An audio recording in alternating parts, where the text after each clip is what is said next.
Bonjour à toutes et à tous, j'espère que vous allez bien. Aujourd'hui au menu, bien tout simplement de la Ligue 1. Donc on va aller chercher ça tranquillement. Bien évidemment, si vous souhaitez vous inscrire, etc., n'hésitez pas à aller sur mon compte Instagram, tout y est posté.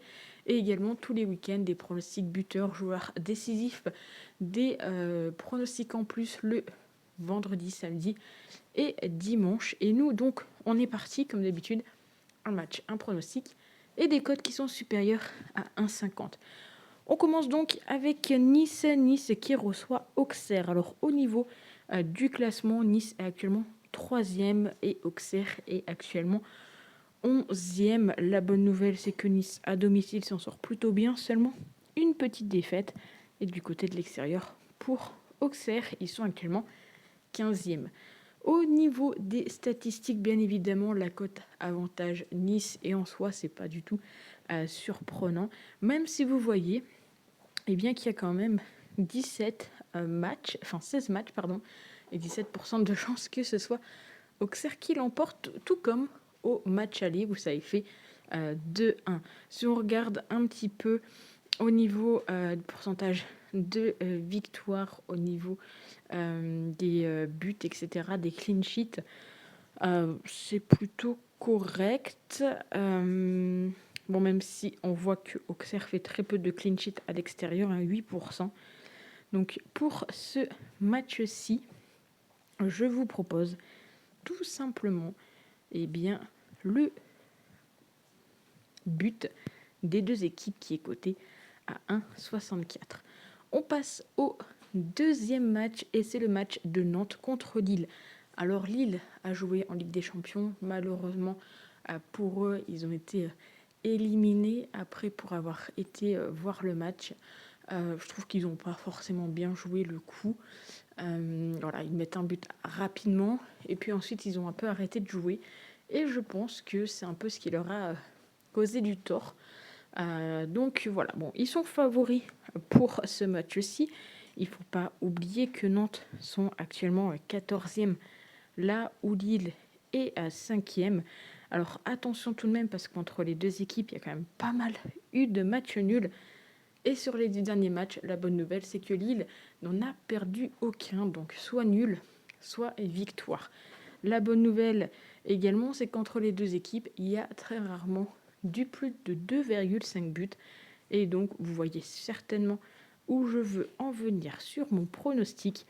Mais je vais partir de mon côté sur le nul ou Lille et le moins de 3,5 buts.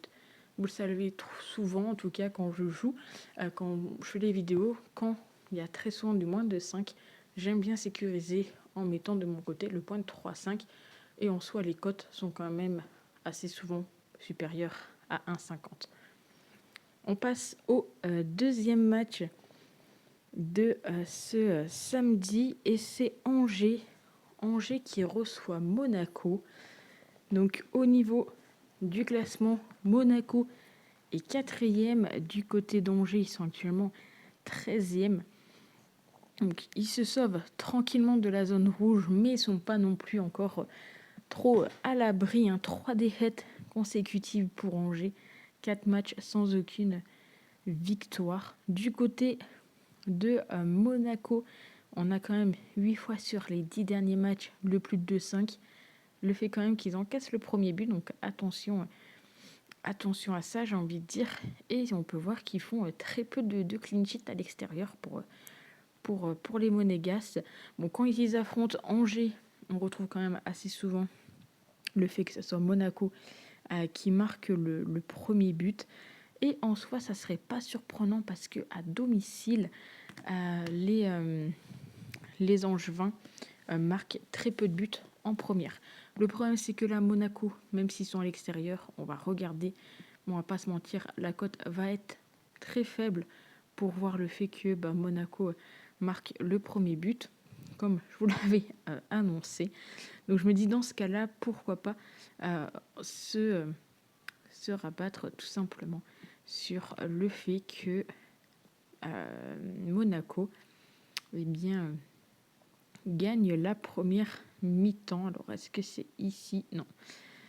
Donc Monaco qui gagne la première mi-temps. Encore une fois, n'hésitez pas, comme d'habitude, à me mettre dans les commentaires votre petit pronostic, à liker, à vous abonner si cela n'est pas déjà fait. On est bientôt aux 2200 abonnés, donc voilà, j'espère les passer bientôt. En tout cas, bon, on a beaucoup moins de visibilité qu'avant, mais ce n'est pas grave.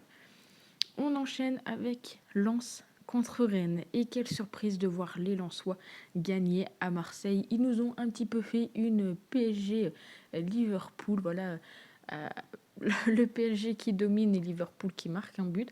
C'est un peu ce qui s'est passé pour Marseille-Lens. Donc Lens qui est 8e, Rennes qui est 12e. Alors Rennes qui fait très très peu de nuls. Donc attention à ça. Bon, on sait que Lens à domicile, c'est quand même un peu catastrophique. Très peu de nuls également. On s'attend donc potentiellement à voir une victoire de l'une ou de l'autre. Et surtout, Rennes à l'extérieur, c'est compliqué. Alors la bonne nouvelle, c'est que y a certains joueurs rennais qui vont retrouver Bollaert. Je pense à Kalimundo qui a joué à Bollaert. On pense à Fofana, bien évidemment. Chichouba qui a également joué pour Lens, Christopher Wu, pas mal de Lensois et bien évidemment Brice Samba à ne pas oublier. Entre les deux équipes, on sait que Lens est quand même sur 9 matchs sans aucune défaite. On sait qu'il y a eu quand même 3 nuls. Au match aller, ça a fait un partout et clairement, il y a très souvent du un partout et Rennes n'a pas gagné à Lens depuis 2015.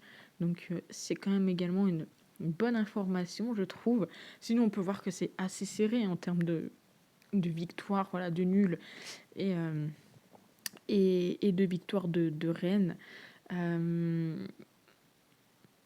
J'ai envie de dire attention quand même à ce match. Pourquoi pas partir soit sur les deux équipes marques, soit sur le fait qu'il n'y aura pas forcément beaucoup de buts entre les deux équipes. Ça me semble plutôt intéressant de peut-être plus partir là-dessus.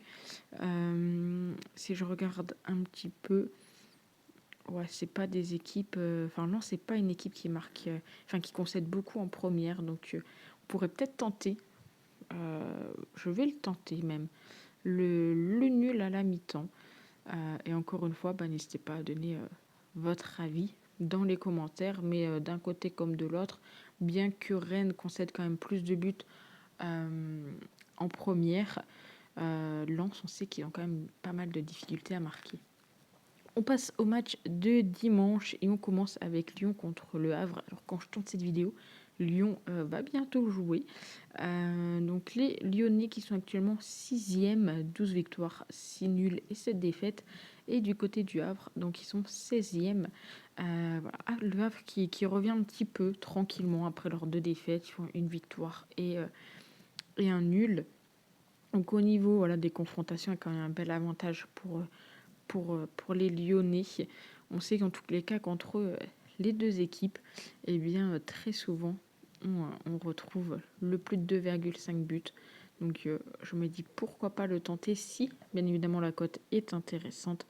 Mais au vu de la cote de la victoire des Lyonnais, j'ai un petit doute là-dessus. Je pense pas que la cote, elle sera méga intéressante. Après, il faut savoir également que au match aller, ça a fait 4-0 pour Lyon. Et comme vous l'avez vu, Lyon, c'est pas une équipe qui prend beaucoup de buts, à domicile. Donc il y a peut-être également quelque chose à jouer là-dessus. Soit sur le fait que les Havrais ne marquent pas. Ou alors, pourquoi pas, je viens de penser à ça, c'est très rare que je le joue. Et en soi, ça pourrait être intéressant. Est-ce qu'il nous le propose ici? Non. Ça serait de partir sur... tac, tac, tac. Est-ce qu'il nous le propose ici également? Non plus. Où est-ce qu'on nous le propose? Le résultat, à mon avis. Et ça serait peut-être de partir sur Lyon gagne de 2 buts ou plus, qui est coté à 1,87. Pourquoi pas un petit 2-0, un petit 3-1, ça serait pas trop surprenant entre les deux. On enchaîne avec le Stade brestois qui reçoit le Stade de Reims. Donc le 9e qui reçoit le 15e. Donc attention, hein, comme vous voyez, Reims, c'est à la limite. Au niveau des statistiques, les voici. Donc pas mal de nuls entre les deux. Il faut savoir que Brest est quand même sur 7 matchs sans aucune défaite contre Reims. Au match aller, ça a fait 2-1 pour Brest. Si on regarde un petit peu, Reims n'a pas gagné depuis 2013 à Brest. Donc moi, je trouve que c'est quand même une très très bonne info. Au niveau des cotes, voilà, pour moi 3,85, c'est plutôt intéressant pour le nul. Je vais quand même sécuriser en prenant tout simplement le nul remboursé si Brest gagne. Ça me semble plutôt sympa, côté à 1,57. En plus, pas si cher côté, contrairement à la 3,85. Mais ça peut se faire. On enchaîne avec un match de bas de tableau et c'est Montpellier qui reçoit Saint-Étienne. Donc le 18e contre le 17e. C'est compliqué pour les Montpelliérains, clairement, cette année. Saint-Étienne, ils peuvent encore espérer monter si ils vont chercher la victoire. Au niveau des petites statistiques, les voici. Donc après, au match aller, ça a fait 1-0 pour Saint-Étienne. Si on regarde un petit peu à Montpellier, c'est plutôt serré. Il y a rarement de nuls entre les deux. Donc il faudrait peut-être se pencher sur ça. Même là, on le voit, seulement 4 nuls en plus de 35 matchs. Donc c'est plutôt sympa. On peut voir que, en plus de ça, Montpellier fait quand même pas mal de défaites dernièrement. Saint-Étienne connaît les nuls, mais j'ai pas fait attention combien ils avaient fait de nuls. 5 seulement, c'est dernièrement, les 5 nuls. Je me dis, dans tous les cas, ici, il faut s'attendre à ce qu'il n'y ait pas de match nul entre les deux, dans le sens où les deux se doivent de gagner s'ils veulent espérer en tout cas sortir de cette zone rouge. Puis pour Montpellier, je pense que c'est cuit. Je vais tenter ça. Je me dis pourquoi pas essayer ça. Le petit combo, encore une fois, avec Montpellier ou Saint-Étienne et le plus d'1,5 but. Bon, c'est pas coté à 1,50 parce qu'honnêtement, ça se comprend, mais on n'est pas trop loin. Et puis de temps en temps, il faut faire une entorse à la règle, j'ai envie de dire. Mais après, je regarde s'il y avait peut-être pas un autre pronostic qui aurait pu être sympa sur ce match-ci. Peut-être les deux équipes marquent, ça aurait été peut-être mieux coté, j'y pense. Vu que de toute façon, ils doivent jouer le tout pour le tout. Les deux équipes marquent 1,46, ça change pas grand-chose. Montpellier sont quand même sur 3 matchs où ils n'ont pas réussi à marquer un but. 6 défaites d'affilée, 9 matchs sans aucune victoire pour Saint-Étienne. C'est pas joli. Saint-Étienne qui est quand même sur 3 victoires contre Montpellier. Alors après, on pourrait peut-être tenter ça. Je viens de penser également à ça, mais la victoire de Saint-Étienne remboursée si c'est Montpellier qui gagne. Donc la victoire, c'est coté 1,62. On va partir là-dessus. Donc je vais enlever. C'était pas celui-là que je devais enlever, mais c'est pas grave. Hop. Je pense que ça peut être quand même plus intéressant. En plus la cote elle est quand même sympa et en soi on a une chance sur 2, soit on est remboursé, soit ça passe, et puis on verra tout simplement dans les paris sportifs. De toute façon, vous le savez, rien n'est sûr. On continue, donc on est arrivé à Strasbourg qui reçoit Toulouse. Alors la vidéo elle est un peu plus longue que d'habitude, mais j'essaye de vous montrer également les infos et pas que faire que parler. Donc Strasbourg est 7e, 40 points, et Toulouse est 10e. Donc deux équipes qui font quand même pas mal de matchs nuls, et au match aller, ça a fait à 2-1 pour Strasbourg. Donc Strasbourg à domicile, c'est seulement une petite défaite, donc c'est plutôt pas mal. Et si je dis pas de bêtises, alors peut-être que je vais en dire une, mais il me semble que Strasbourg, ça fait partie des meilleures défenses. Non, c'est Toulouse qui fait partie des meilleures défenses actuellement d'Europe, si je ne dis pas de bêtises. Alors peut-être que je dis une bêtise, mais en tous les cas, ils prennent pas forcément beaucoup de buts. Donc au niveau des stats, on regarde ça un petit peu. ce que ça nous dit. En tous les cas, moi je vois que voilà, Strasbourg est 5 matchs sans aucune défaite. Du côté de Toulouse, on est sur 3, 5 clean sheets voilà, pour Strasbourg. Donc clairement, en ce moment, bah, c'est très costaud. Le moins de 5 qui passerait souvent, le fait qu'il marque le premier but. Et là où c'est intéressant, c'est parce que Toulouse eh bien, encaisse très souvent le premier but. Donc ça, c'est plutôt pas mal. Et on voit que Strasbourg eh bien, est sur 3 matchs sans aucune défaite contre Toulouse. Donc on va partir là-dessus sur le fait que Strasbourg marquera le premier but contre les Toulousains. Alors, où est hop, c'est pas ici, ça doit être ton but. Qui marquera le premier but, Strasbourg. Et enfin, on finit avec le PSG qui reçoit Marseille. Alors là, je veux vos pronostics dans les commentaires. Le premier contre le deuxième, 0 défaite pour le PSG. Ce sont en plus de ça qualifiés face à Liverpool. Du côté de Marseille, quand même 6 défaites, donc attention à ça. Alors les Marseillais sont chauds pour battre le PSG, mais j'ai envie de dire que le PSG en ce moment, bah, c'est très costaud. Alors, le plus de 5, le fait qu'ils marquent le premier but, qu'ils sont vainqueurs à la mi-temps, ça ressort très souvent. Entre les deux équipes, voilà quand même un bel avantage pour les Parisiens. On sait qu'ils ont fait 4 matchs sans encaisser de but contre Marseille. 4 victoires d'affilée avec très souvent du plus de 5. Le fait qu'ils sont vainqueurs à la mi-temps et également qui marquent le premier but. Alors désolé si vous entendez du bruit, mais les voisines doivent faire la course dans la maison. Donc voilà pour ce match. Donc on va essayer de trouver une cote intéressante. On sait qu'il y a le plus de 5 qui clairement doit être intéressant à jouer, mais la cote doit être très, très faible, ouais, 1,32, ça vaut pas le coup. On pourrait partir sur un fun bet, mais je vais pas le tenter ici. Tac, tac. Honnêtement, on pourrait partir sur peut-être sur Paris, Paris qui... Oh, je sais.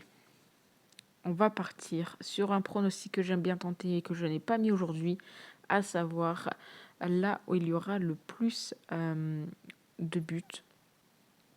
Donc la mi-temps la plus prolifique. Et ça sera la deuxième mi-temps.